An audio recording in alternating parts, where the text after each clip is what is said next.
మేమే కొట్లాడినాము, కొట్లాడి దాన్ని సాధించినామన్నారు రేవంత్ రెడ్డి గారు అప్పుడు కనీసం పాలిటిక్స్లో కూడా లేడు, ఆయన వార్డు మెంబర్ కూడా కాదు అప్పుడు. కేసు ఈ ఇచ్చినప్పుడు కోర్టులో కేసు ఉన్నప్పుడు ఓకే ఆయనకేం తెలియదు కూడా దాని గురించి. సుప్రీంకోర్టు తీర్పు వచ్చింది, కానీ అంతకుముందు చాలా కష్టపడితేనే కదా. ఎప్పటి నుంచో విచారణ జరిగి ఇప్పుడు తీర్పు వచ్చింది, అంతేనా? అంతే అంతే. కాబట్టి ఇప్పుడు ఎవరో ఒక ఆవిడ ఆశ్రయం కోసం వస్తుంది, కడుపుతో ఉంటుంది, కడుపుతో ఉన్న ఆమెకు ఆశ్రయం ఇస్తాడు, తర్వాత నాకు ఎవరు దిక్కులేదంటే తాళి కడతాడు. కానీ కడుపులో పెరుగుతున్న బిడ్డ నాదే అని ఎట్లా చెప్పుకుంటాడు? బిడ్డ పుట్టగానే నేను తండ్రి అయిపోతావా? ఈ మధ్య సుప్రీంకోర్టు చెప్పింది అట్లా కూడా కాదా?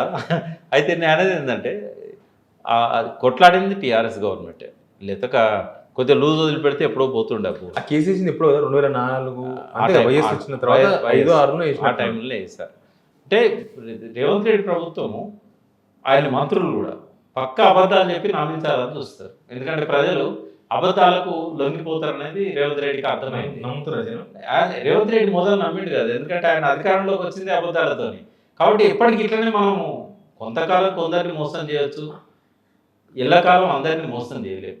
కాబట్టి ఇప్పటికి అవే అబద్ధాలు చెప్పుకుంటూ పోతా ఉంటారు. ఇప్పుడు ఎన్ని అబద్ధాలు చెప్తారో నేను చెప్తే ఈ కేసులో.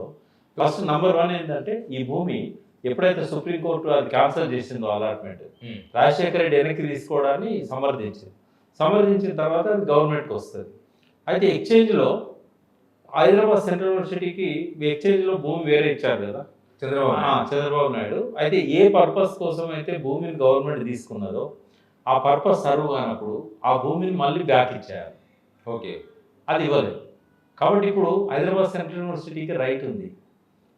నువ్వు పబ్లిక్ పర్పస్ కంటే మేము ఇచ్చినాం, కానీ స్పోర్ట్స్ అకాడమీ అని ఇట్లాంటి వాటికి నువ్వు దీన్ని అమ్ముకుంటా అంటే నేను ఎందుకు ఇస్తాను?